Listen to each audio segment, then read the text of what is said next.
বর্তমানে সমাজের যে একটা পরিস্থিতি, কেউ কাউকে মানে না, কেউ কারোর ভালোটা দেখতে চায় না, কেউ কারোর সুবিধা অসুবিধা বুঝতে চায় না।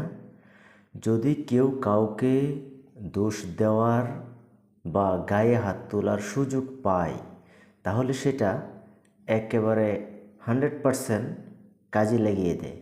একবারও ভাবে না সে আসলে দোষ করেছে কি না, একবারও ভাবে না তার কোনো অন্যায় আছে কি না। এটা কেউ যাচাই করতে চায় না।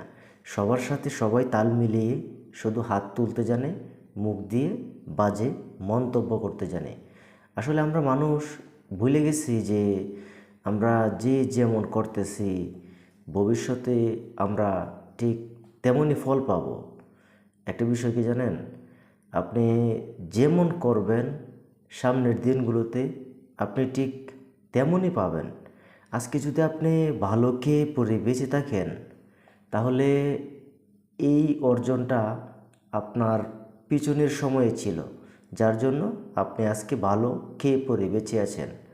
আর আজকে যদি আপনি ভালো কিছু না করেন, তাহলে সামনের দিনগুলো আপনি ভালো খেয়ে পরে বাঁচতেও পারবেন না এবং শান্তিতে 2 মিনিট ঘুমাতেও পারবেন না।